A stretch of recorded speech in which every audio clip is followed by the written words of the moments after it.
Oak tree symbolism explained. Its standout characteristics lend its symbolism to strength, longevity, and elevating spiritually as well as materially. It carries distinct leaves, since the tree's edges are wavy, which shed from the tree in fall time going into the winter. This tree is abundant in oceanic climates, found inside lush forests, but is a tree found in the Mediterranean climate zones as well. It is large, bearing a wide trunk and reaching more than 35 meters in height. Ents or shepherd trees, recalled by Tolkien, are old oak trees, and since the oak is so powerful, it's able to withstand severe weather, lightning, extreme cold, torrential rain, hail, and more. Here are some more of the oak tree's awesome symbolisms: divine strength, wisdom, knowledge, inner strength, and courage, overcoming any problem, especially in terms of physical health, protection at all levels, the recovery of self-confidence, strengthening the auric field, renewing vital forces, balancing the energy of the entire being, mentally, physically, and energetically. Oak leaf symbolism. The oak is the undisputed symbol of strength, protection, durability, courage, truth, life itself, the human body, and fertility. Even the fruit of the tree, the acorn, is seen as a symbol of life, fruitfulness, immortality, and to the Nordics is sacred for Thor. In various cultures, a leaf represents different meanings. In Amerindian culture, it symbolizes Mother Earth. In Celtic culture, it symbolizes the point where the celestial world and the earthly one meet. In Chinese culture, it symbolizes the male brute force that does not bend, but breaks. This in contrast with the force that is drawn from the willow, that knows how to bend and not to break. In Christian culture, it symbolizes the strength to overcome adversity, faith, and virtue. In the Druid culture, it symbolizes a man. In Roman culture, it symbolizes the salvation of life, where a crown of these leaves was given to those who saved someone's life. In Greek culture, it symbolizes devotion and happiness in romance. In Scandinavian culture, it symbolizes life. The Celts and the veneration of nature. The ancient Celts, who are still shrouded in much mystery, were known to have a close relationship with nature. It was venerated and respected as a source of sustenance, life, and peace. Similar to the Native American Indians, the ancient Celts did not build any temples or places to worship. Rather, it was in nature.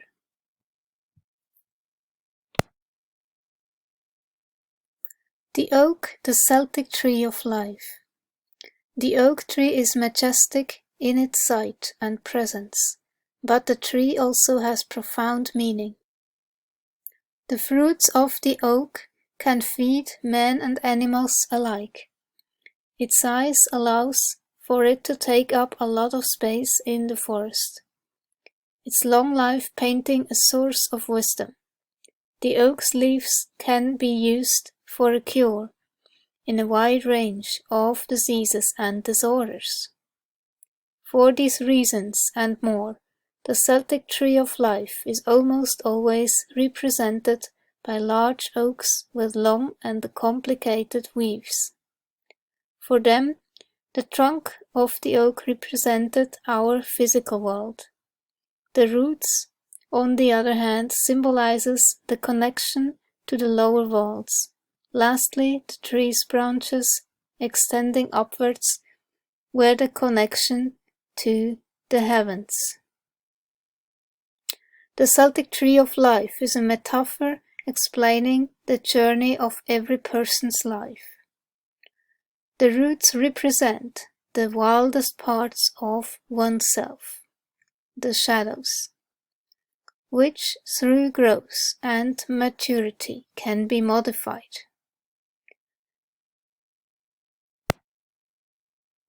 The trunk of the tree and its branches are the paths taken by each person in life. If a path is considered to be a wrong road, this is represented by broken and gnarly branches, which, through making better choices, can be corrected. Oak trees have been common in Britain for the last 12,000 years, since the last ice age. They can grow to immense height and can live to be 1,000 years old. They are living legends. Trees of the gods. Worshipping the mighty oak tree. Throughout Europe, oaks are among the tallest and strongest trees in the forest. Perhaps this is why this particular species of tree has been honored and worshipped by so many ancient cultures. From the Greeks and Norse to the Druid and Slavs, many of the cultures from Europe's olden days have included the oak tree in their mythologies. Oak trees and lightning. Many of the top gods in European mythology were associated with thunder and lightning, as well as oak trees. The Norse's Thor, the Greeks Zeus, the Romans Jupiter, the Celts Dagda, and the Slavs Perun. Held as sacred by many cultures in the Northern Hemisphere, oak trees were associated with their supreme deities. All had dominion over rain, thunder, and lightning. It seems like a strange combination of associations, but it is probably no coincidence that oak trees are struck by lightning more often than other trees. It could be that ancient people believed that lightning striking an oak tree was an important message from the chief god and a sign of a significant event to come. In all likelihood, however, it was probably the height of the oak trees and their wood's low electrical resistance that attracted the lightning. They are more prone to lightning attacks than other trees because they are frequently the tallest living things in the landscape. They also have a much higher water content than other tree species. Oak's association with rain is also found in weather lore. Will the forthcoming summer be wet or dry? See which tree produces its leaves first. Oak before ash, in for a splash. Ash before oak, in for a soak. In folklore, the trilogy of oak, ash and thorn together is considered magical. They are called the fairy triad because it is believed that groves where all three grow are places where you will be able to see the fae folk. You should stay away from the trees at full moon because if you hear music coming from them, a fairy kingdom is celebrating, and if you touch the trees, you may be swallowed up and kept by the fairies forever. The oak tree was sacred in many Celtic cultures, as we know from Pliny the Elder, a Roman natural historian.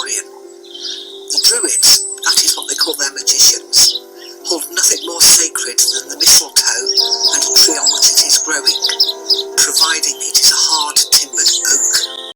The Druids and oak trees. The ancient Druids of the British Isles were known to worship oak trees themselves.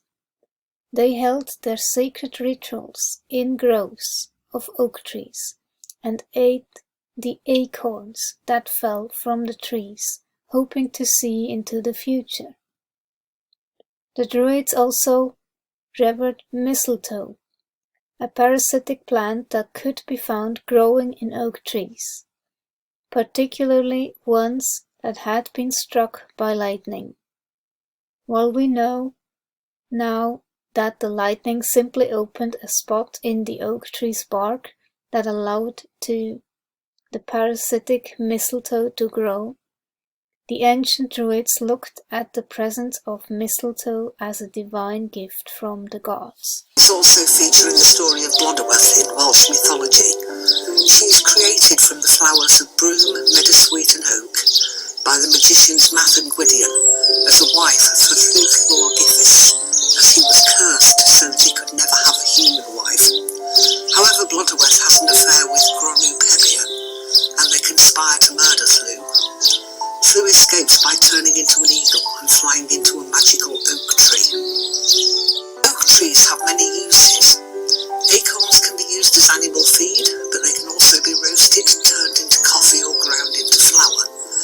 The oak leaves can be used to make wine or a wash for sore skin or dog paws. Oak bark is traditionally used for tanning hides or skins. All parts have traditionally been used for folk medicine, and all parts are also very high in tannins and should be bleached before consumption. Timber was historically used for shipbuilding or houses, and it is also used for firewood and charcoal. Due to their immensely long lives, oak trees are associated with wisdom. Acorns bring good luck, and carrying one in your pocket attracts wealth and abundance. Oak leaves are some of the last to fall in autumn, and are thereby associated with victory.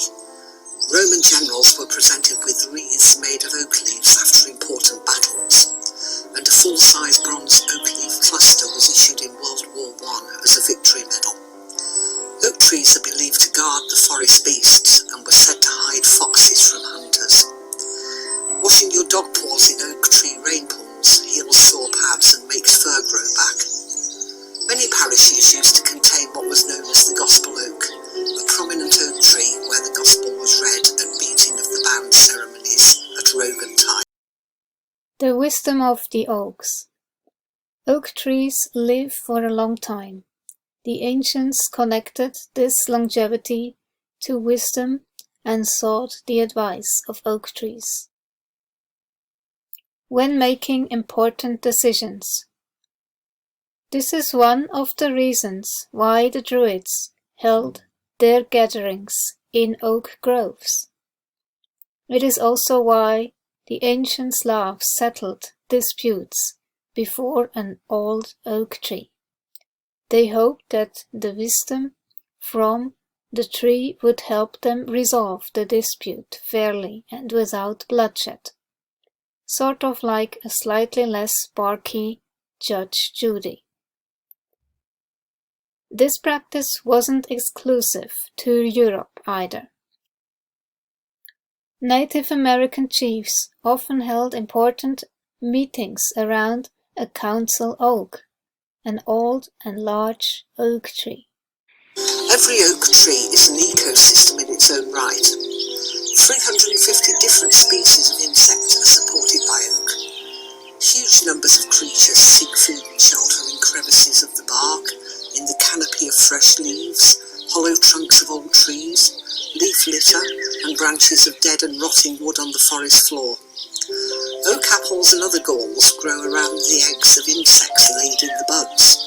Over 40 species, including midges, mites and wasps, are responsible. A remarkable diversity of lichens, totaling over 300 species, have been recorded growing on oaks. Bryophytes, the group of non-flowering plants which include mosses and liverworts, have 65 species that grow on the trunks and branches of oaks. Much folklore belongs to specific trees. We have the major oak, the notorious home of Robin Hood in Sherwood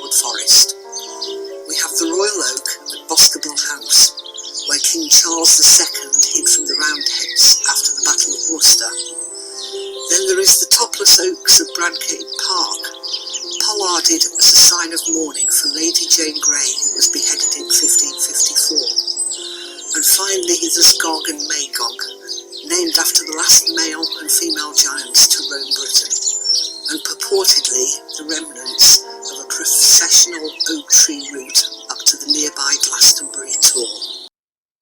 Glastonbury Tor. 1. A mature oak tree can reach around 148 feet, 45 meters. Compared to coast redwoods, which usually grow to the height of 379 feet, 116 meters, oak trees stay in the category of middle height trees. However, contrary to redwood, their branches can spread wide in length. Therefore, they are also considered shrubs. 2. Oak trees appeared on our planet about 65 million years ago. Unlike many other trees, oak trees have not gone extinct during such a long stretch of time. This is mainly because their seeds are cased in the hard shells. Plus, acorns and leaves are coated with tannic acid, which prevents fungi and insects that could possibly harm them. 3. Oak trees live up to 1,000 years. They are considered old when the trees reach at the age of 700 years. Until that age, oak trees continue to grow and produces acorns to multiply their offspring. When the trees surpass the 1,000-year mark, their growth slows down and some parts start to die. 4. An oak tree produces about 10 million acorns during its lifetime. Each acorn contains only one seed enclosed in a tough shell. Apart from being a seed, they are also the main food source for many birds, such as woodpecker, ducks, and pigeons. Squirrels, mice, rats, and bigger mammals, such as deer, pigs, and bears also consume acorns. However, if you are a dog or a horse owner, you should note that acorns are toxic for your animals. The tannic and gallic acids contained in the acorn can poison both dogs and horses, leading to severe gastrointestinal and kidney diseases. 5.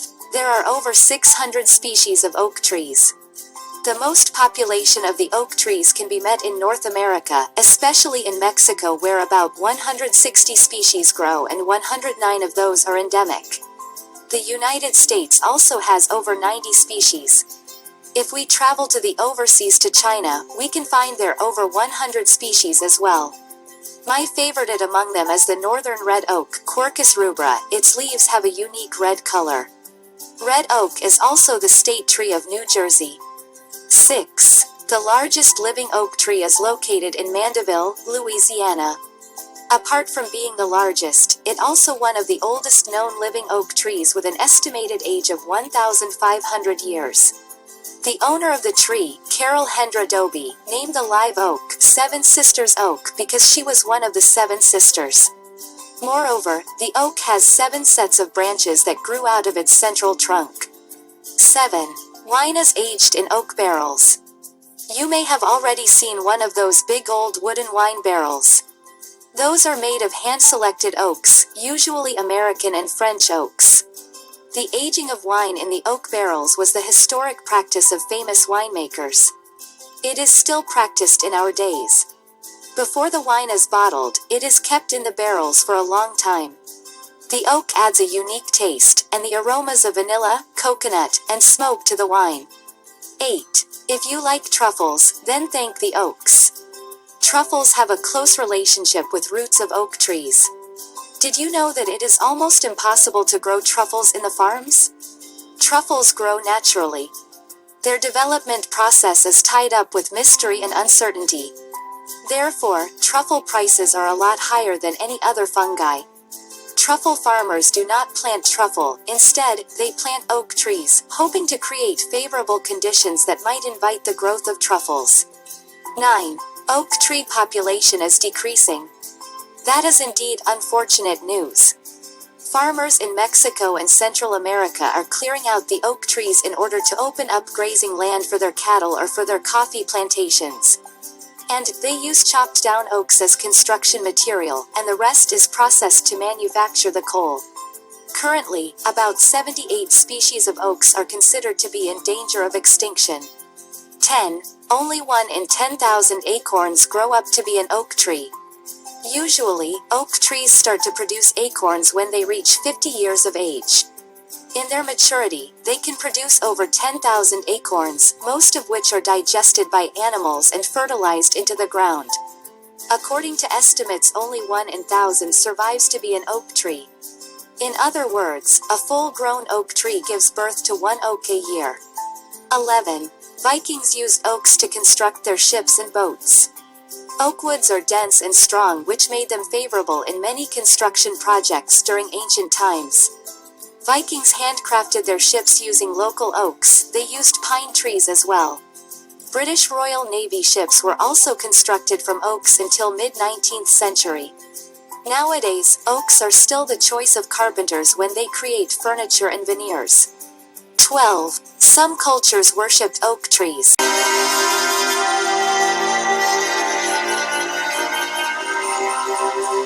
Centuries after Christianization, the Anglo-Saxons associated Thor, who they knew as Thunor, with the axe. This is demonstrated in this excerpt from the dialogue of Solomon and Sutton. Sir Thunor het freshet mit theara furanen eexe. There are several villages in England which are named after Thunor, such as Thursley in Surrey. The axe, the club, and the hammer were interchangeable even in the Viking age. The Norse storm god, Thor, was worshipped among the Anglo-Saxons as Thunor, which means thunder. The cult of this god is first attested by Tacitus, who calls him Hercules and identifies him with that Greco-Roman demigod by his attribute, the club.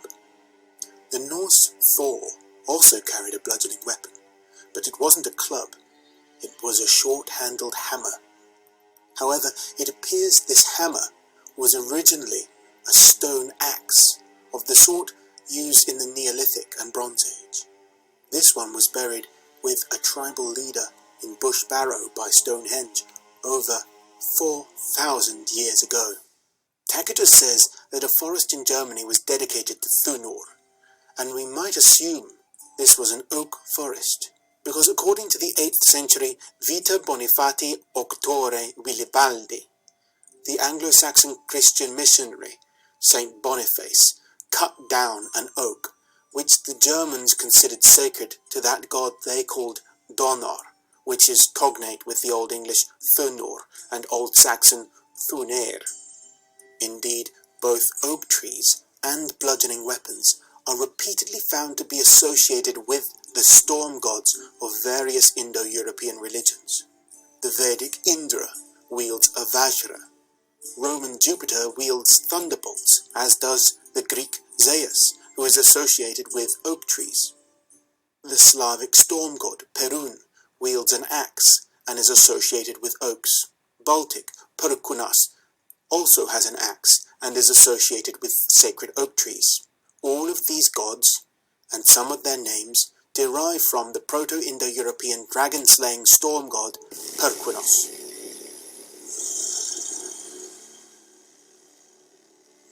Many of the aforementioned storm gods also slew dragons.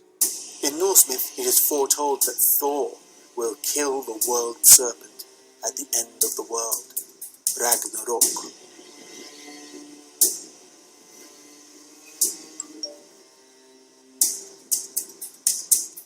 We have no specific evidence connecting the Anglo-Saxon cult of Thunor to oak trees, nor do we have any myths about the god, such as the dragon-slaying myth. But these attributes are so ancient and so well preserved elsewhere, including among the Germanic cousins of the English on the continent and in Scandinavia, that it seems highly unlikely they didn't exist in England too. Welcome to another episode of the Witchcraft Diaries.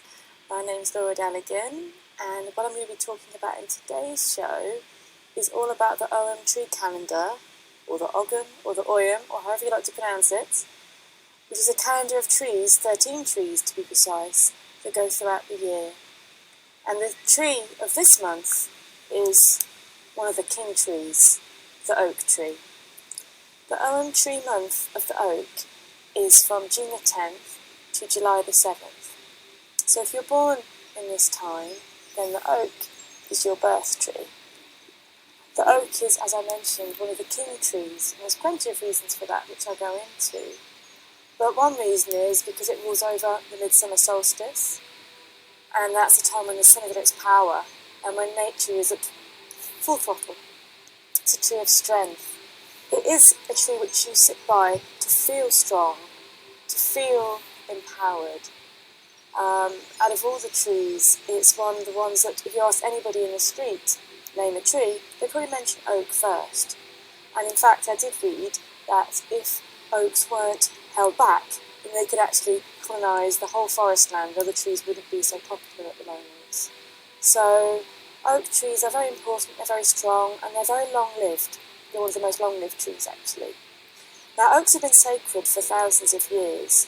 To the ancient Greeks, oak grove was the temple of Zeus. Zeus is very linked with oak. And there'd be an oracle coming from a priest at an oak grove who believed that the whispering of the leaves or the spirit of the oak tree was talking to him and giving him an oracle. Oak is also very, very important to the Druids and the Celts, and an oak grove has always been exceptionally sacred. You'll see from lots of place names, Gospel Oak, Royal Oak, that oaks were places of gatherings, places of ceremony, services and preaching. In fact, kings pledged their allegiance to the country, usually by an oak tree. The oak, as a king tree, rules in Celtic law from the midwinter solstice to the midsummer solstice. He is the king of the waxing year as the sun gets stronger and the days get longer. But at the midsummer solstice, through a little bit of a fight with the Holly King, fight, a fight which he loses, he gives his rulership, his leadership to the Holly King, who then rules from the midsummer solstice, just after the midsummer solstice, to the winter solstice. So every year, at each solstice, the oak and the Holly Kings battle, and every year the oak king wins at the midwinter solstice and loses at the midsummer solstice. So this is the oak's prime time, if the energy is about to change, and they choose the holly to rule over the waning part of the year, because even though after the summer solstice the life starts to slow down its reproductive energy, the holly leaves get greener and stronger. So the oak is a very strong tree, and a tree that we go to for strength and nurturing, as mentioned before, but also it's not one of the softer trees. The medicine of oak is deal with it. The medicine of oak is learn your lessons. You can gain a lot of insight and clarity from oak. People born under the sign of the oak often have a great ancestry and interest with family and history, and the oak energy really links us to the past and the community. It is meant to be purifying, to burn oak leaves, and the smoke of the oak leaves is meant to be purifying. To carry an acorn is meant to be good luck. And also the oak is one of the 9 sacred woods of a Sabbath fire, in which it represents the god. So all in all, the oak is an amazingly strong tree, and one which is celebrated at this time of year, but appreciated throughout the whole year.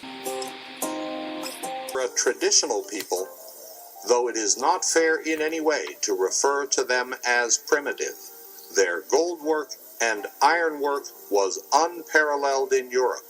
They were the inventors of the iron-bound chariot wheel, of chain mail, and of lye soap. They maintained a wealthy and high-status culture supported by farming, husbandry, and the work of skilled craftspeople.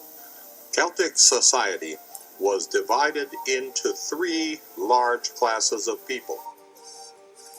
The first and most numerous were the cattle barons and landholders, who kept the farmland, herds, and wealth of the tribe.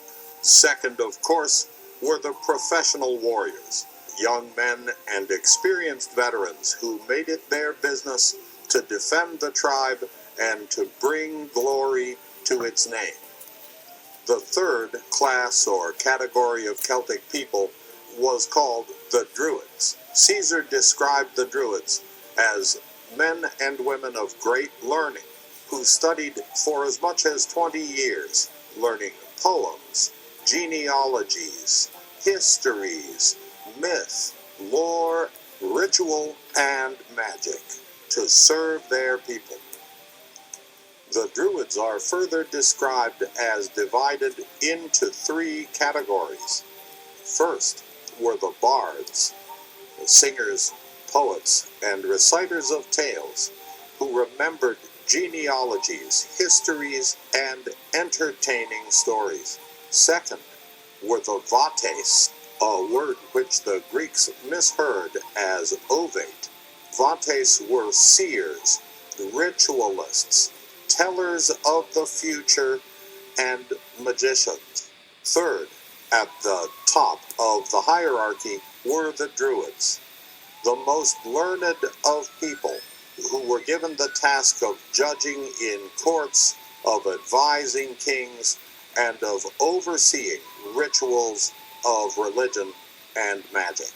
These degrees, or skill descriptions, were progressive, so a fully trained Druid was a skilled bard, a powerful seer and magician, and a wise judge. These skilled teachers, priests, and magicians were the wizards of the ancient European world, highly trained in spiritual skills, living libraries of cultural lore. They stood behind kings, advised tribes, performed diplomacy, healed the people, and brought the blessings of the gods into the mortal world.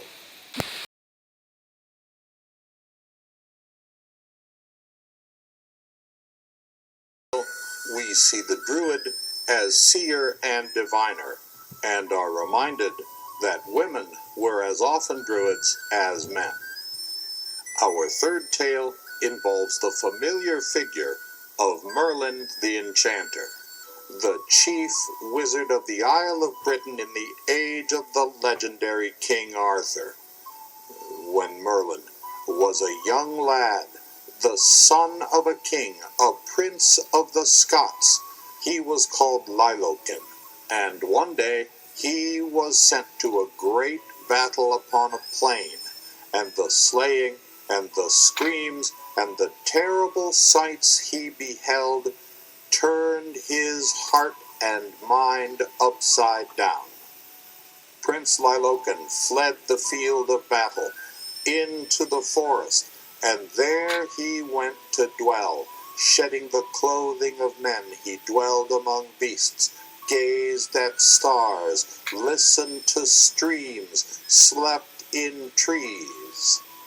Of this mystery we know little, but at last, when time was ripe, there emerged from those northern forests into the plains of Britain a wizard riding on a stag, heading to his destiny. Here we see the Druid as forest mystic. Madness and seership and wisdom often went together in these tales. Deep in the forest of Lithuania, camped out in the middle of nowhere, drove up a dirt track for about half an hour off the main road, and then hiked up even further into this forest, and it is really secluded. You can't hear any engines, car engines, no aeroplanes in the sky. This is the most secluded forest spot I've probably ever been in Europe. And you find one of the last surviving sites of pagan worship. And by surviving I mean this old oak here was a cult site of worship of the thunder god Perkunas. Perkunas is very similar to Thor. He had a chariot driven by goats. He was a god of lightning and thunder, mountains and oak trees, just like Thor.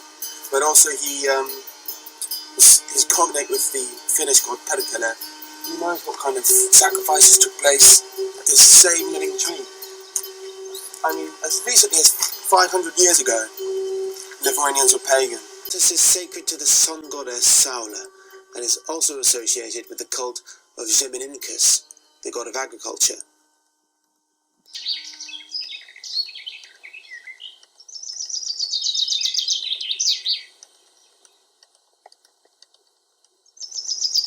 The supreme god of Lithuanian mythology was Dieva, and all gods are called Dievas, just like Hindu devas. Helio Dievas is the god of the road and of travel, and I think he was with me on my trip.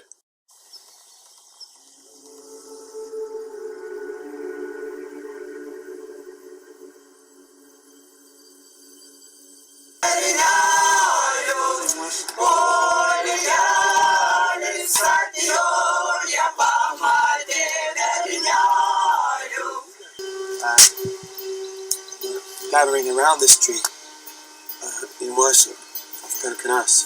Behind the oak you can see a church built on the site of, this is the same kind of thing that happened in England in the Anglo-Saxon conversion about 1,000 years before the Lithuanian conversion.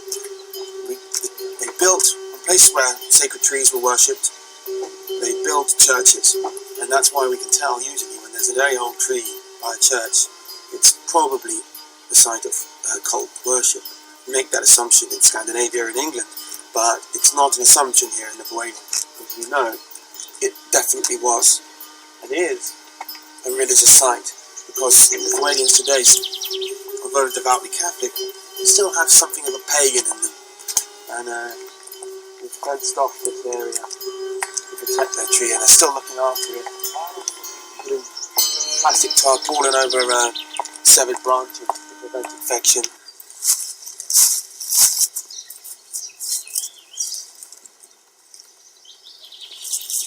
Legend of the Chained Oak. The year was 1821, in Staffordshire, England.